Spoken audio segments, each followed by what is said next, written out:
Holding the Derech Hashem, Helek Dalet Perek Shvi, began speaking about the Avodah, service of Hashem. That is ultimately a great deal of the Tahlit of mankind is to serve Hashem. We're not here for a picnic or for a ride. Definitely it's not a free ride. We have to work hard to survive. And when we think about survival, we usually think about physical survival. One needs to sleep, one needs to eat, and one needs a break once in a while from the daily routine. That's the physical survival. And there's something called the spiritual survival, which we know it to be as Olam Haba. Whoever works on Friday will have something to eat on Shabbat. So, of course, part of what we do is to earn Olam Haba. As we discussed in the past, ultimately, HaKadosh Baruch Hu does not want us to earn our reward by not having work. That would be called the Hamad Kisufah, according to the Kabbalah. That would be called bread of shame. And no one wants to receive something for nothing. Shama is pure, would definitely be ashamed to do nothing. So we work for it. That's just the basic explanation. Obviously there's more involved in the Avodah of Hashem. That's what we will see today. Rabbis tell us, don't work in anticipation of a reward. Shalom minat lekabel prat. That's the way it should be. Shalom minat means not in anticipation of a reward. Because ultimately we want to do Hashem's will. And we want to do it even if we're tired, if it's difficult. If we were doing it in anticipation of a reward, it could be that we will tire after a while and think that we have enough reward. Or if it's too much of a struggle, we'll say forget the reward. It's too difficult. So it's always best to look at it as this is something that I'm doing for Hashem, for the good of the world, not necessarily for myself.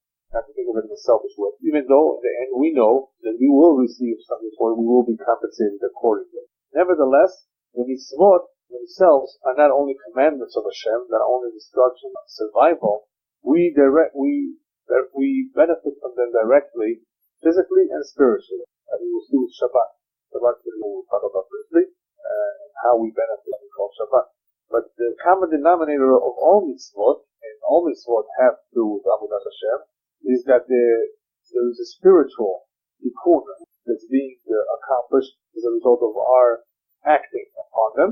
There's something being done, other than the reward that we will get for it. In other words, Hashem is not just giving us laws and rules. If we do so, we will get reward. Obviously, Hashem wants us to do these things, to perform the mitzvot, because they accomplish something. It's like a laborer. He lays bricks. He's not being just paid for doing labor. He's actually contributing to the building. Am Yisrael was chosen to contribute something to this world. We're partners with Hashem. And as a result of our contribution, there's a tremendous tikkun going on. Chaz v'shalom the other way around. If you do avirot, if you don't do what you're supposed to, then the world is lacking.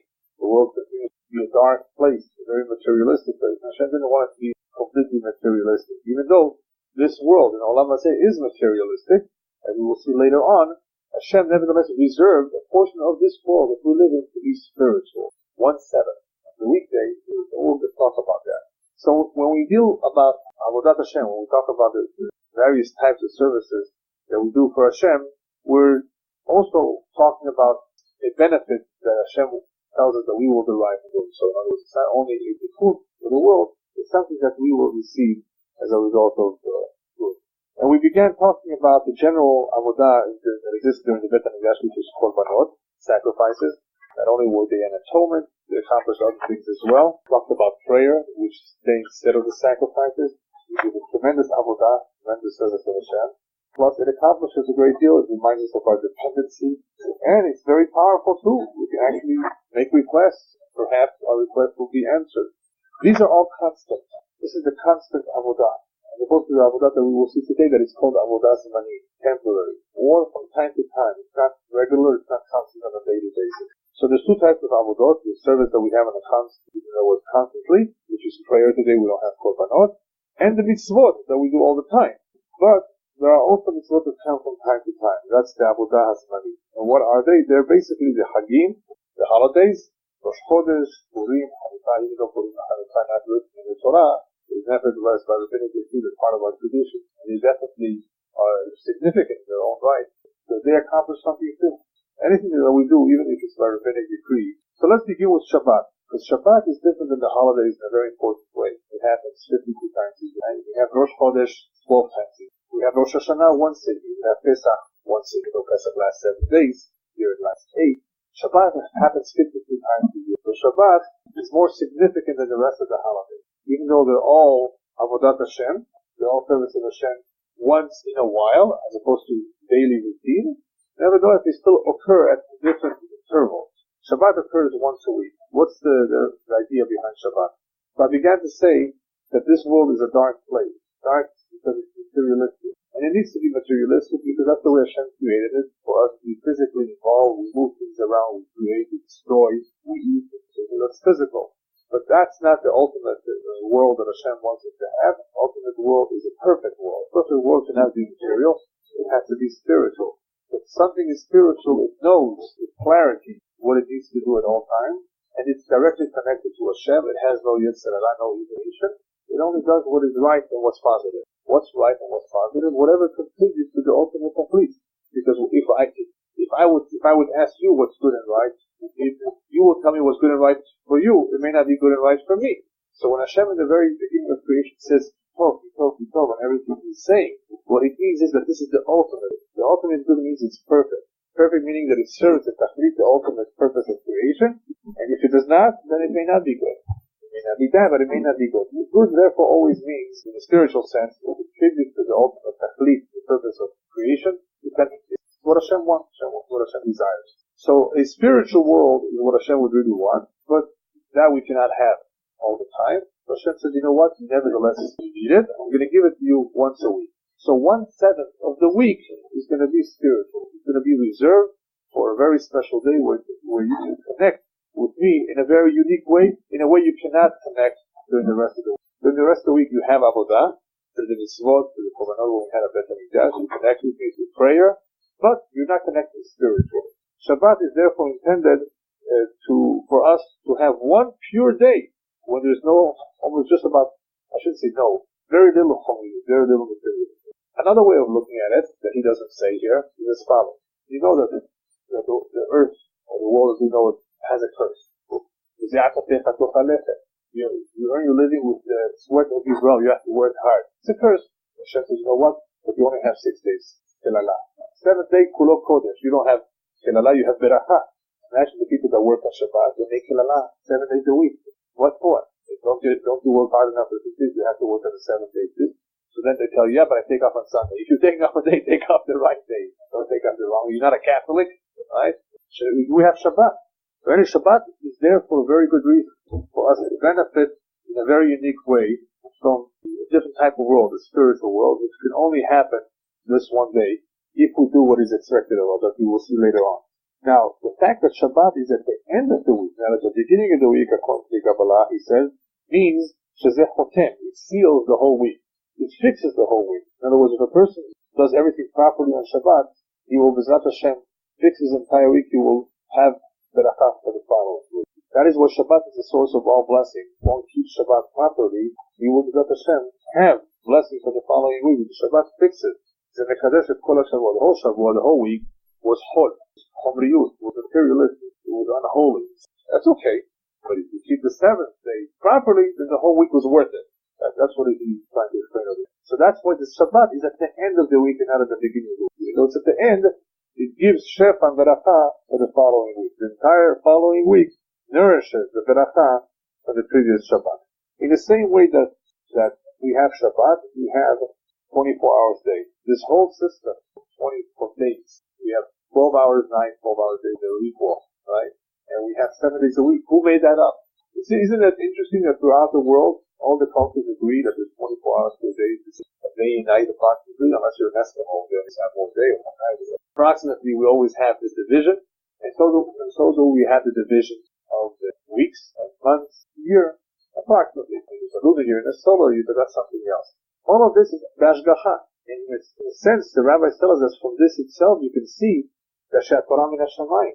Hashem is the one that said to us that the world was created in 6 days and he rested on the 7th. That system of 7 has remained since then. Everybody follows it.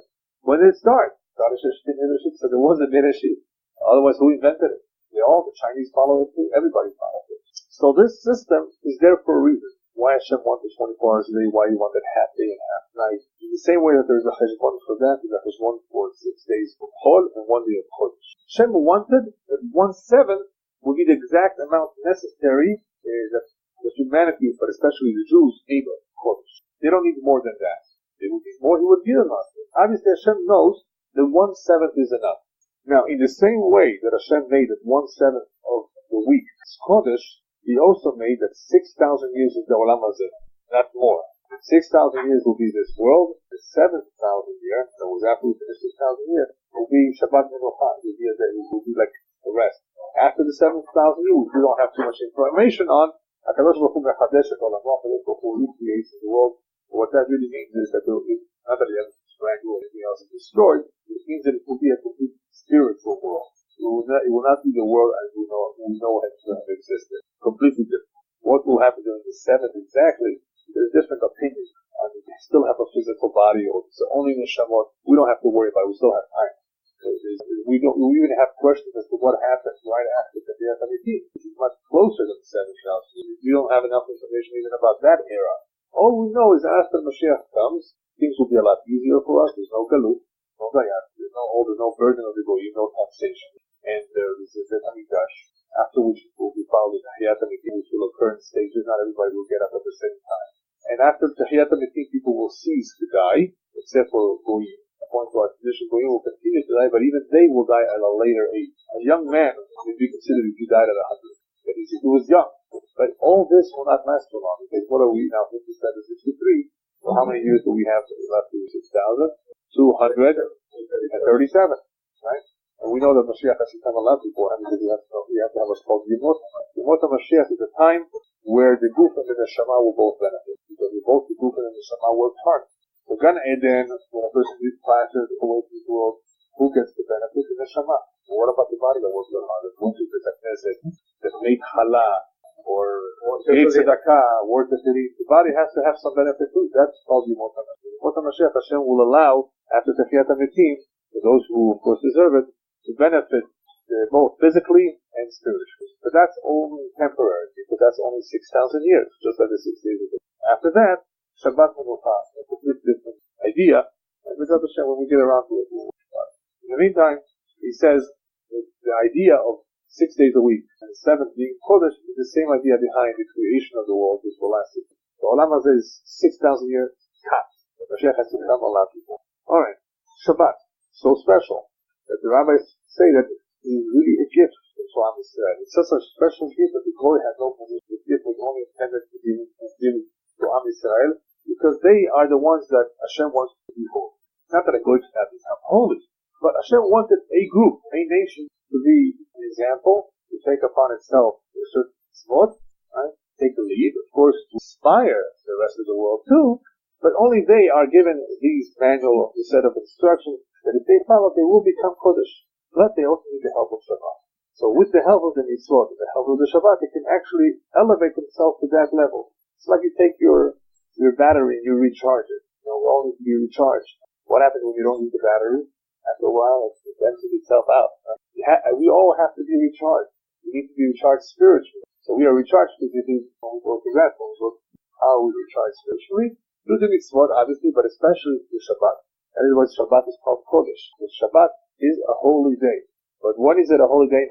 It's not only holy because that day is holy, but it's holy if you keep it properly. If you observe everything properly, then you enjoy the benefits of the Shabbat. That is why there's a question of what happens if you go to Australia after Motzei Shabbat. And you arrive in Hawaii or in Los Angeles, you took a quick flight, and it's Shabbat again. You have to keep Shabbat again? Yes, because Shabbat does not have anything to do with your 7th day. It has to do with what's at that moment, that spot of the world.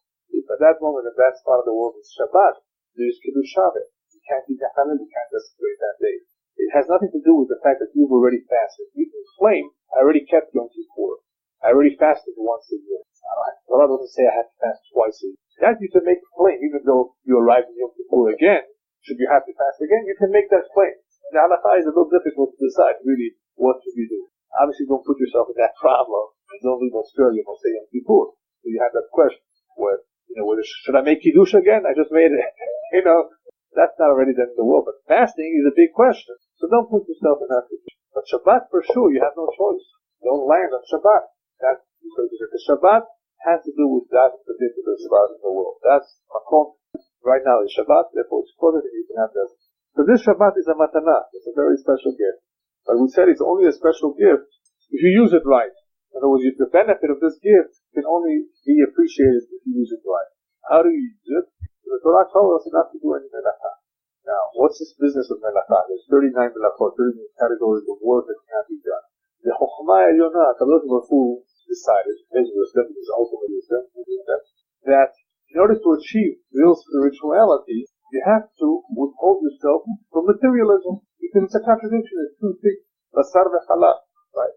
You can't do the two things at the same time. You really want to enjoy Shabbat, you have to withhold yourself from certain activities. People think you can't carry heavy objects. You can't do labor. It's not true. It has nothing to do with labor or heavy work. As I always use this example, you could lift this table if you could, and take it across the room, you haven't done any Avirah. You haven't expressed any melacha. But you cannot take a handkerchief into the Reshut Rabbi. In your house, you cannot take it into a public domain. That's multi-tool. That's one of the 39 melachot.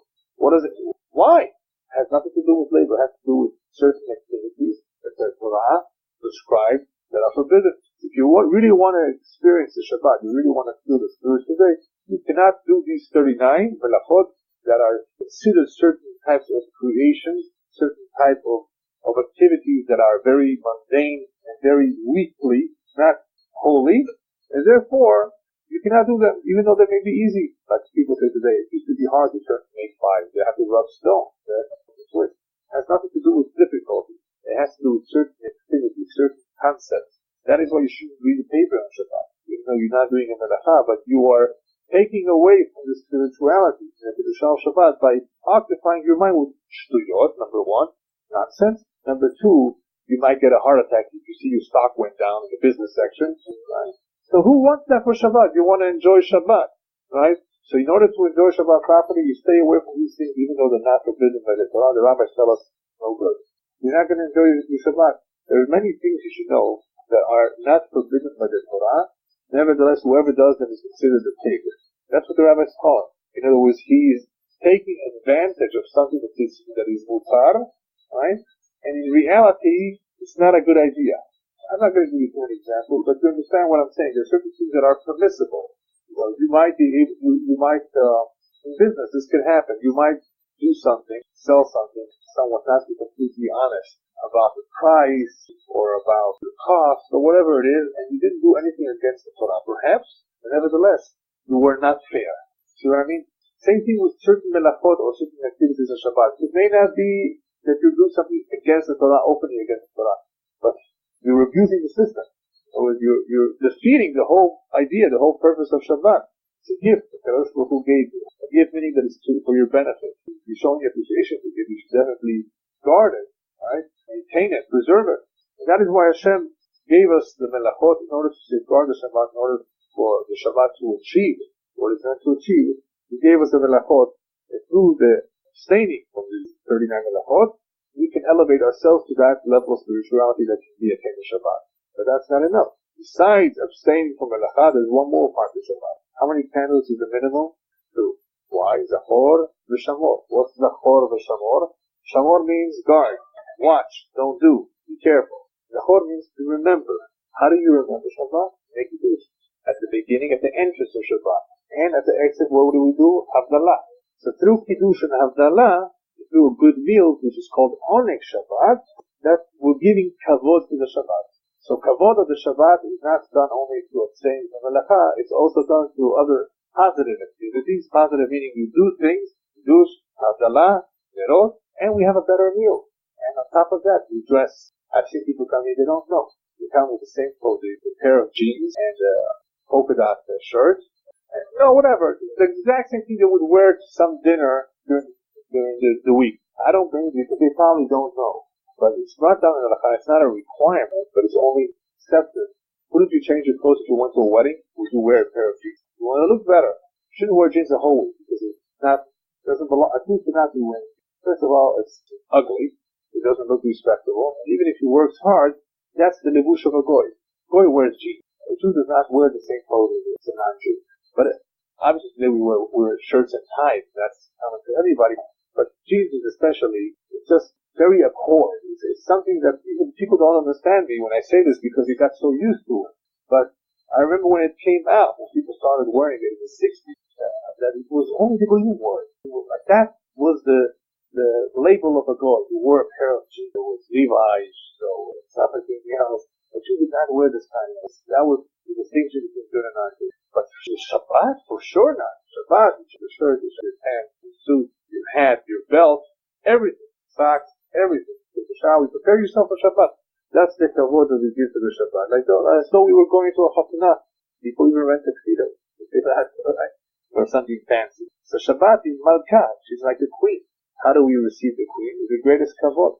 And the kavod is not only through saying things, it also involves better food. We spend time with the kids. We don't rush it. We dress better. We say Divrei Torah on the table. We sing. That is all part of what's called Onik Shabbat. Onik meaning to enjoy the Shabbat. And we rest.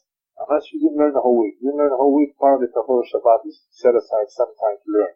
You read the parasha, the chumash, Mishnayot, whatever it is. You set aside some time because all of these activities, when you add them up, they elevate.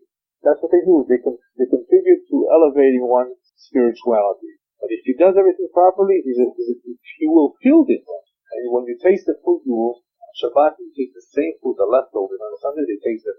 Not because 24 hours went by and it's beginning to become stale or not fresh. But Shabbat is a special ingredient.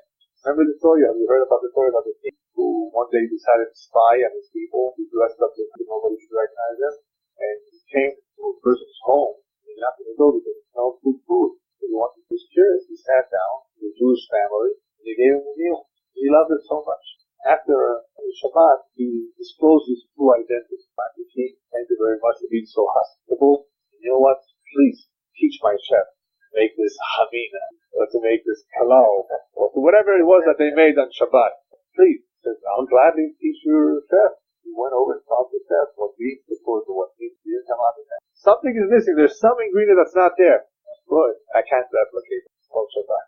Shabbat adds its own ingredient to the food. That's why the home keeps the Shabbat properly. They will feel it. They will not only feel it in themselves spiritually, they will feel it also in the food. Yeah. Now they've got their root.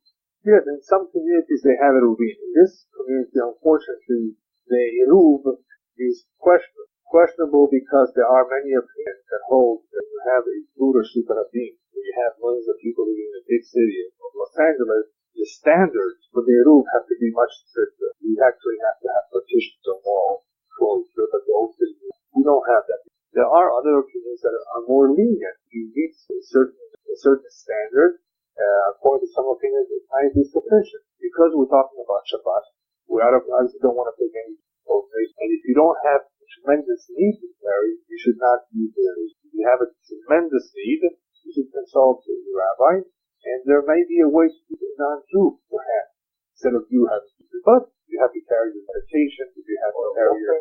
Yeah, if you have to carry a walker, if you have to use a walker, there's no problem. Right, if you can really depend on the stick.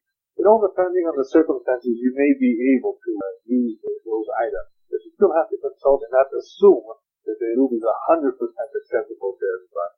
Okay, so the basic benefit of Shabbat, so the benefit of the Shabbat is that it allows a Jew the opportunity to disconnect himself from the Gashmiut, from materialism, and to elevate himself, but on condition that he follows the instructions, that he does everything else. But Shabbat at least is there as an opportunity for him to do so once a week. If he does everything that's meant to be done, he will elevate himself for sure. People feel different on Shabbat. They really feel much different. Not only that, according to the Kabbalah, on Shabbat, you receive an neshama yetera. It's like another neshama, next neshama. Therefore, perhaps our learning is different. Perhaps we have more clarity. It just makes us feel better. On condition that we do everything right. Obviously, if somebody gets transgressed everything, Shabbat will not add to his life. Do everything properly, you will make a big difference. Yeah. For every avon, for every sin, for every transgression, there's a tikkun. Obviously, it makes a difference if somebody did something intentionally or unintentionally. When the Beit HaMikdash will be rebuilt, we will be able to do sacrifices for those unintentional.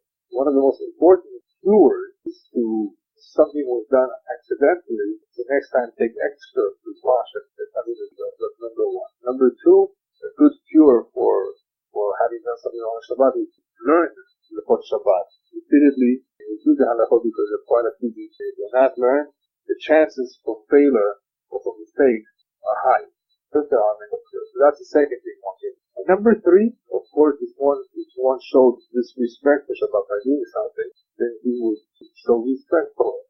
Give you an example. Let's say a woman lights 2 candles. Somehow negligently, she forgot one thing. During Shabbat, she can't light a Shabbat. Her people will be to add a 30 from now on, the rest of their life. You know what I mean? So there are tikkunim, there are things that you can do, depending on what was done, to show you kavod, to this day on. I would say tzedakah is always helpful. Yeah. But tzedakah is always a good thing. It helps, of course, ask for people. Of course, that's also necessary. This is besides. Okay. That was Shabbat. Now let's go on to the other holidays. So we said that Shabbat is the highest one of all because it occurs more often than the rest of them.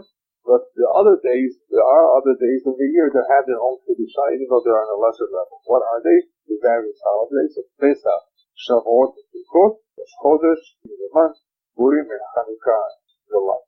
Since they're on a different level, not as high as level of Shabbat, that is why certain things are permissible, and those days that are not permissible on Shabbat. You can cook on the holiday as long as you have already lit fire before the holiday. Now, you cannot light a fire from scratch, but if a fire is already lit, you will be able to cook for that day. So there are certain things that are permissible on Yom Tov.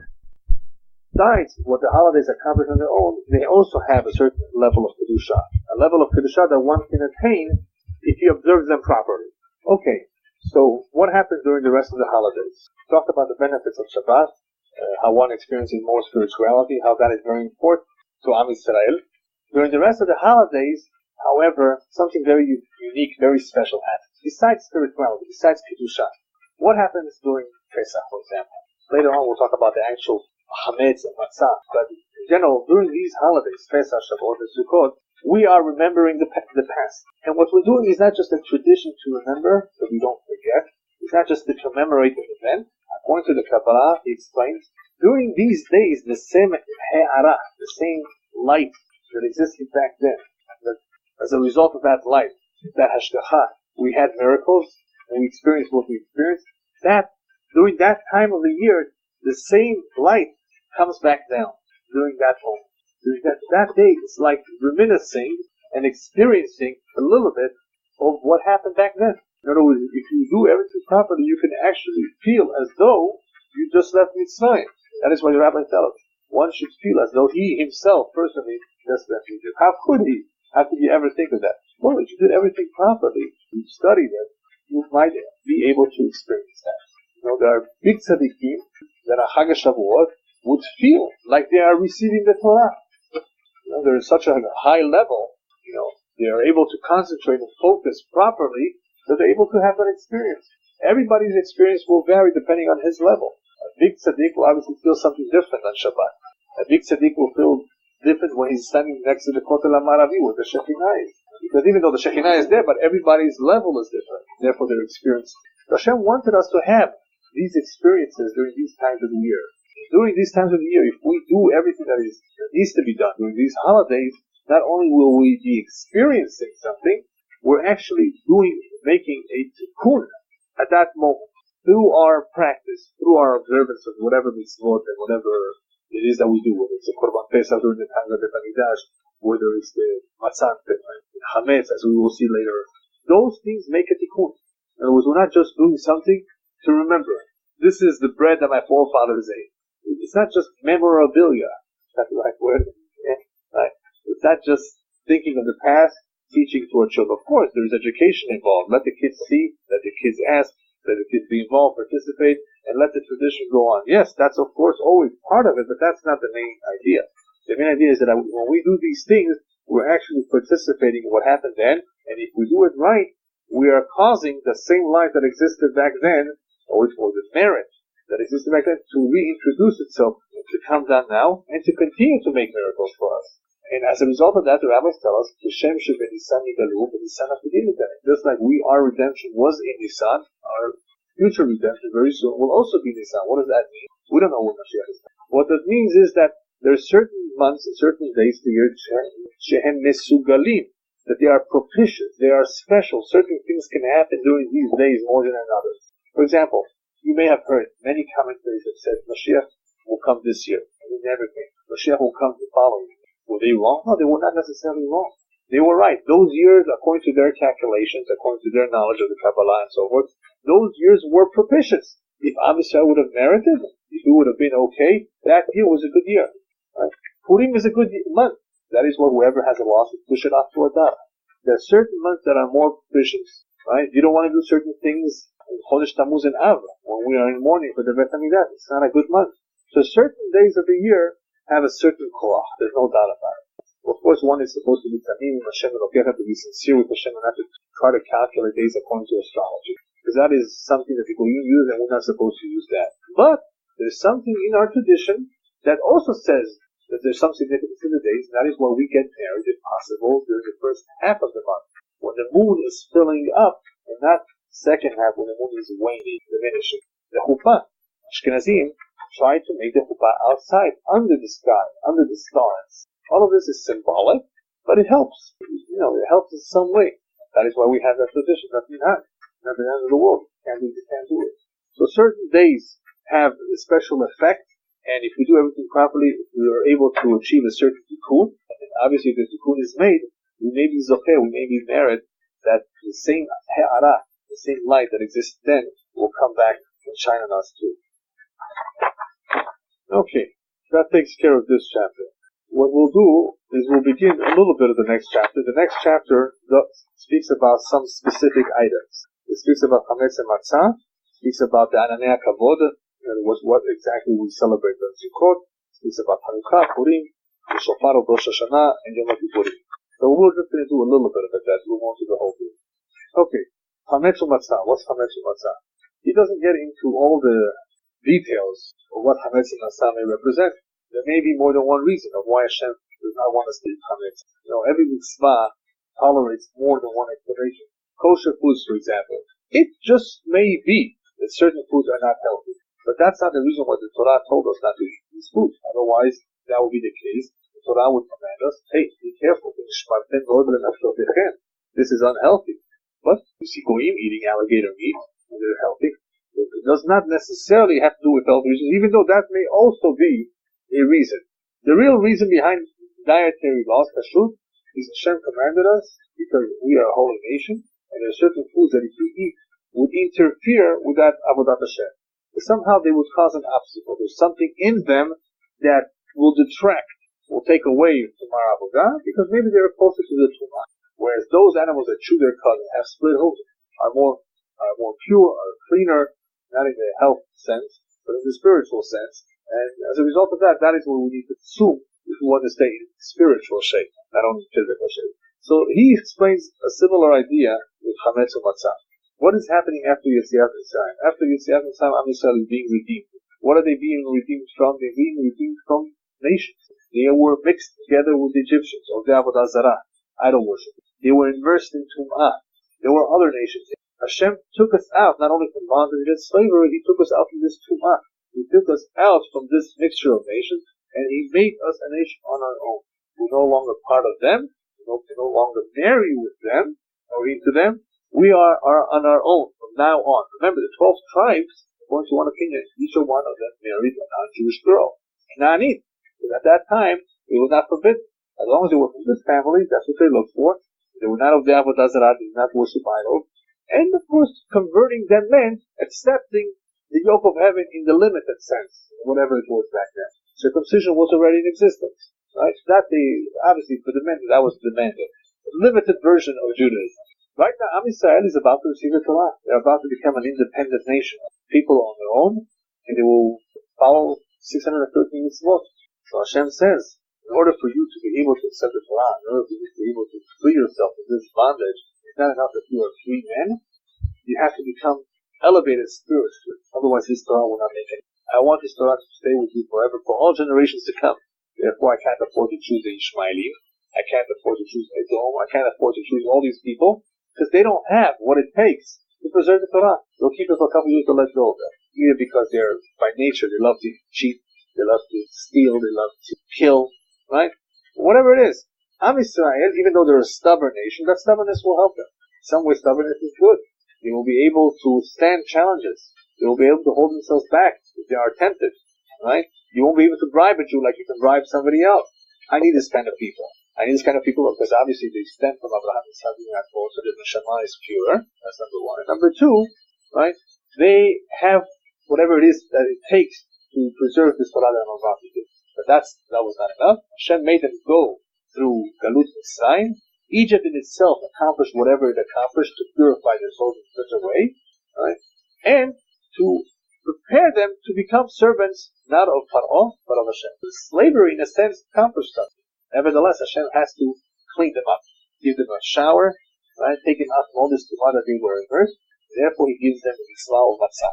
What does Hashem say in mitzvah of matzah? Bread is very essential for human survival.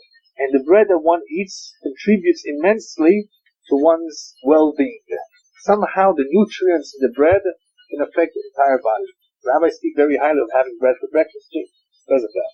So therefore, since the bread in itself has a lot to contribute to the physical body, it also has what's natural in every human body. And what's that? The Yetzer Hara.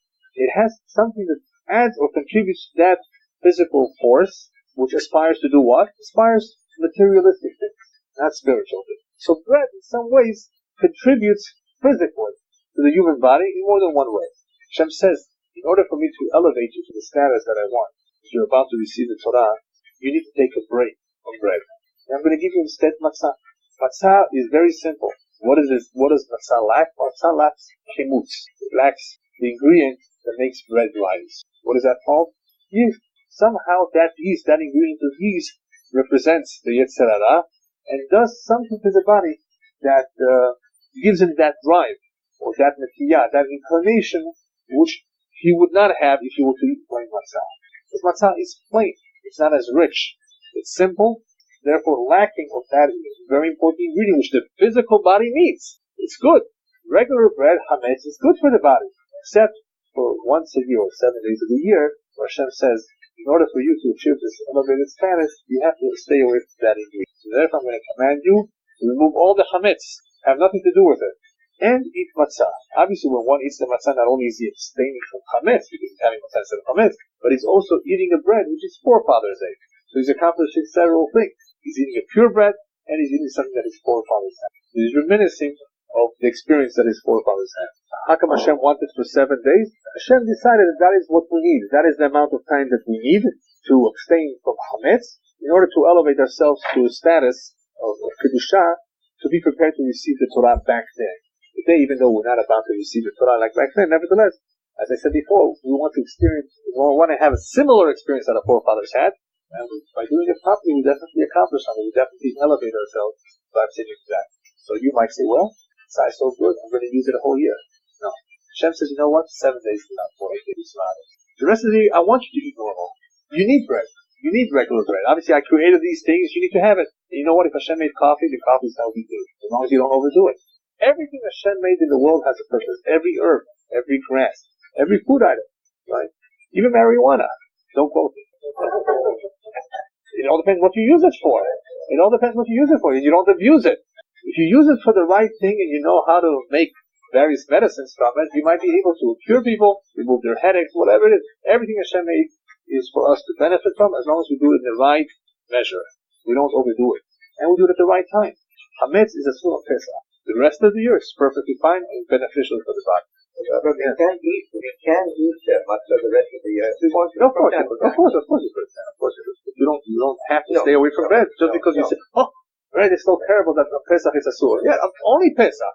The rest of you is perfectly fine. Not only is it perfectly fine, it's good for you. As long as you don't overdo that too, otherwise you're going to gain weight. Alright, besides the chametz and the matzah, what else do we do that night? We have 4 cups of wine, maror, haroset, that. We do a lot of other things. Those, of course, are important too, but that has more to do with the simanei ha'geula. That is already more symbolic of the various stages of our redemption. In order to reminisce what we went through back then, we talk about the miracle, we drink wine, and we do various things, and we have various customs, so we have a true experience of what our forefathers went through, and that we have a better understanding of what happened. But there's no doubt that the matzah in itself is the center, the mitzvah of that night, the abstaining of hametz. Everything else is important too. Everything which is part of the seder. especially Sipur Yetziat Mitzrayim, when we talk about the birth, that's a big mitzvah we're talking about. But Matzah is the essence of what is represented in that Sukkot. Maybe we'll just talk a little bit about Sukkot. Also, once a year, a holiday to reminisce, to remember the Ananei Kavod, the clouds that surrounded us, that protected us. What did the clouds do really? They protected us physically. They surrounded us. They offered us protection. There were many benefits to them, physical benefits, and they also elevated us. According to the Kabbalah, the Ananei Kavod cloud had a certain effect on us, a spiritual effect. And in order for us to experience that, we sit in Sukkot. Obviously, the Sukkah in itself is also representative of other ideas. That this world is a temporary world, and we remember that by going outside and leaving our sturdy home and spending some time outside. There's obviously more than one idea in the building and erecting and sitting in the Sukkah. But one of the ideas that is very significant to the Sukkah is the Ananei Kavod. Remember the very special gift that Hashem gave us during the time that we were in the desert for 40 years, so we actually did not have to take showers, we did not have to send our clothes to the laundry, even though we were walking in the desert barefoot. We had no problem with thorns, snakes, scorpions. All of this is a result of course, the Ashgacha, or the supervision of Hashem, but part of that supervision involved the Ananei Kavod. So to remember that, we celebrate Sukkot, and as well, during that holiday, we also use something called the Arba Mitzvot. The Lulav, Hadasim, Aravot, right? What are those? What does that have to do with the Sukkah? It's something completely separate. One idea, at least, that is mentioned that he brings over here, is that through those minim, we gain a certain power over our enemies. Through the moving of the lulav, bringing those minim, using them to making the beracha, somehow we attain a certain koach over our enemies. And he brings down over here that had it not been for our sins of the Jewish people, we would actually see with our own physical eyes those miracles that occurred as a result of our using this. We don't see the effects, only because of our sins. We're on a low level. If it would not have been for the sins, we would actually see with our own eyes the effects that the Arba Minim of the Lulav, that appear to be simple things, simple objects, fruit. Nevertheless, their effect is very, very powerful, and it has to do with us having power over our enemies. There are many things that the Kohen will do to remove Ain Hara, remove Yishuv, witchcraft, from Israel, with the Masech Torah, when we had a Bet HaMikdash. The Bet HaMikdash was a powerful machine, if we can call it that, in what it accomplished for the world, not only for the Jews. We have a little bit of that power, even in Sivot, that we do. And that is one of the ideas of what we do with the Sukkah and with the Lulav, and with the Arba Minim. He just brings down over here that in the same way that Chag HaSukkot elevates us, every tzaddik, depending on his ma'asim, is also elevated. The Shekhinah rests on an individual according to his ma'asim. And as I've discussed in the past, that everybody, whether it's Jew or non-Jew, man or woman, is able to reach the level of Ruach HaKodesh, all depending on according to one. According to one can elevate himself to the point where the Shekhinah actually rests on him. He is able to know the future, that's what Ruach HaKodesh is. He is able to know things that other people do not know. Why? Because he has become more spiritual. Once somebody becomes more kadosh, more elevated, more spiritual, then he's able to emerge from the Kedusha. So he's able to see things that our physical eyes cannot see because of all the barriers out there. Right? Just like we need glasses. You can't see. We're just limited. But when one subordinates his physical body and elevates his neshama to a higher level, then his neshama is able to see a lot.